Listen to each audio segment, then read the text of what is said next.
আমি একটা জিনিস খুব মানি, খুব বিশ্বাস করি, একজন অভিনেতা বা স্টার যদি একজন ভালো ডিরেক্টরের কাছে পড়ে না, একজন ভালো ডিরেক্টরের হাতে যদি পড়ে, ভাই তাকে আলাদাই প্রেজেন্ট করে, আলাদাই তার প্রেজেন্স পুরো আলাদাই হয়ে যায়।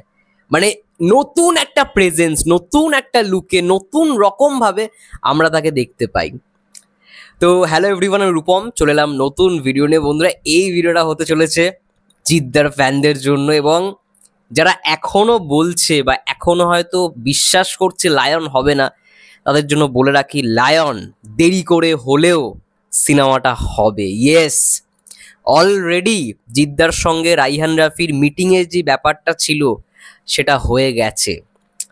জিদ্দাও লন্ডন গেছিল, রাইহান রাফিও বিদেশে ব্যস্ত ছিল, লন্ডন তারপর ইউকে ঘোরাঘুরি করছিল, এবং যেটুখানি শোনা আছে তাদের মধ্যে যে মিটিংটা সেটা নাকি হয়ে গেছে। এবং ইনসাইডার যে আপডেট আমি যেটা পেলাম, আমি ইভেন মহারাজদারও ভিডিওটা দেখলাম, সেখান থেকে যেটুখানি জানতে পারলাম, ভাই লায়ন জিদ্দার কেরিয়ারের one of the best movie, এবং এই জিদ্দাকে কেউ দেখেনি। যেই জিতকে তোমরা লায়নে পেতে চলেছো সেই জিদ্দাকে তোমরা কেউ দেখোনি। আমরা চেঙ্গিজ দেখেছি, চেঙ্গিজে যেরকম জিদ্দার লুকস ছিল, রাবণে যেরকম জিদ্দার একটা ডিফারেন্ট লুক ছিল, এর থেকেও ভয়ঙ্কর লুকে নাকি লায়নে দেখতে পাওয়া যাবে। ইয়েস, এবং একটা দুটো নয়, অনেকগুলো লুক থাকতে চলেছে।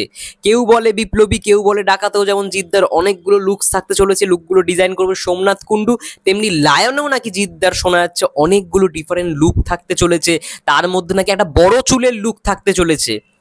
ইয়েস, এবং একটা লুক নাকি রিজেক্ট করা হয়েছে। মানে এতগুলো লুক, যেই লুক টেস্ট করা হচ্ছে না, লুক টেস্টের মধ্যে একটা লুক জিদ্দাকে ভালো মানাচ্ছে না, সেই লুকটা রিজেক্ট করা হয়েছে, এমনটাই কিন্তু তথ্য খবর উঠে এসছে।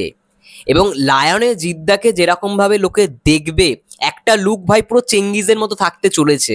এবং এটা কিন্তু পুরোপুরি একটা মানে gangster oriented movie, commercial, full to commercial, but মানে হাইলি কমার্শিয়াল যাকে বলা হয়। জাহাজ থাকতে চলেছে, প্রথম থেকে এই জিনিসগুলো সবাই জানে যে বঙ্গোপসাগরে শ্যুট হবে, জাহাজের একটা বিশাল বড় ব্যাপার, যার জন্য শ্যুট ডিলে হয়েই যাচ্ছে।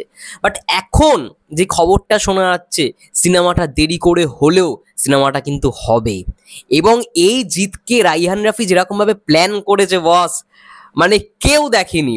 এবং যেহেতু যৌথ প্রযোজনার ছবি, দুই বাংলার একটা কানেকশন থাকতে চলেছে সিনেমাটার মধ্যে। মানে যেমনটা বাংলাদেশের পোর্শন দেখানো হবে, তেমনটাই কিন্তু ভারতের পোর্শনও দেখানো হবে, ঠিক আছে?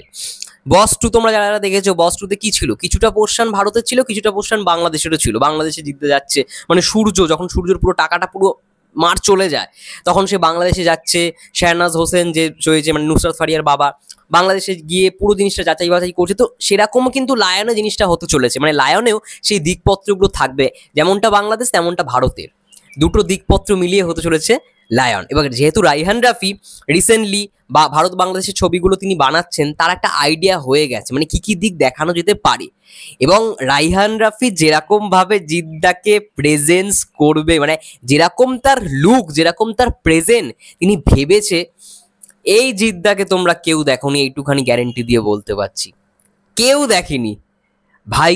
ঘ্যামা ঘ্যামা ঘ্যামা জিদ্দার কেরিয়ারে সব থেকে বড় সিনেমা হতে চলেছে লায়ন। এবার এখন তোমাদের মনে প্রশ্ন আসতেই পারে, সিনেমাটা কে প্রডিউস করবে? শ্যাডো ফিল্মস তো মানে দেউলিয়া হয়ে গেছে, তাহলে কে আছে? জাজ মাল্টিমিডিয়া তো ছিল। দেখো, যেই প্রডিউস করুক না কেন, সিনেমা বস হচ্ছে, ঠিক আছে? এইটুখানি বলে রাখলাম, সিনেমা হচ্ছে, লায়ন হবে। এবং লায়নে অ্যাকশন ডিরেক্টরও চমক থাকবে, বিভৎস। দেখো, জিদ্দার সিনেমায় অ্যাকশনকে বেশি গুরুত্ব দেয় গল্পের থেকেও, ঠিক আছে? এটা সবাই মানতেই হবে। বাট আমার কোথাও কি মনে হয়, গল্পকেও বেশি গুরুত্ব দেওয়া উচিত।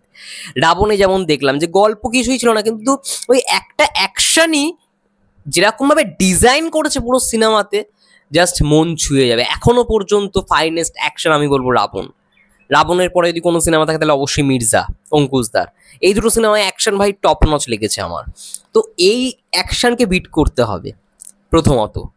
তো সেই অ্যাকশন ডিরেক্টরও নাকি চমক থাকতে চলেছে। এবং চেঙ্গিজে যেরকম আমরা জিদ্দার লুক দেখেছিলাম ফ্রেঞ্চ কাট, সেরকম একটা লুক কিন্তু লায়নেও থাকতে চলেছে। এবং জিদ্দার বড় চুলের একটা লুক থাকবে, বড় একটা চুলের কিন্তু লুক থাকবে। এবার বড় চুলটা অবশ্যই জিদ্দা রিয়েলিস্টিক আই থিঙ্ক এত তাড়াতাড়ি হবে না। এবার যদি সময় হয়ে যায় তাহলে অবশ্যই জিদ্দা হয়তো রিয়েলিস্টিক বড় চুলি হয়তো আমরা দেখতে পারো, বাট নাহলে পরচুলি হয়তো বসানো হবে।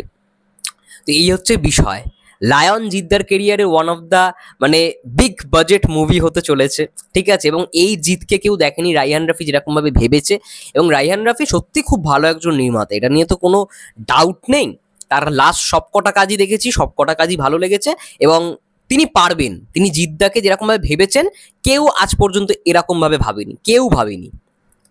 তো খেলা তো ভাই বড় রকমভাবে হতে চলেছে, এবং যদি খুব ভাগ্য ভালো থাকে তাহলে হয়তো এসভিএফই লায়ন প্রডিউস করবে। কারণ এসভিএফ এর সঙ্গে কিন্তু জিদ্দার বোম্বেতে কিন্তু একটা মিটিং হয়েছিল, এবার সেটা লায়নের জন্য হয়েছিল নাকি অন্য কোনো সিনেমার জন্য হয়েছিল সেটা জানি না, বাট জিদ্দার একটা মিটিং হয়েছে এসভিএফ এর সঙ্গে বোম্বেতে।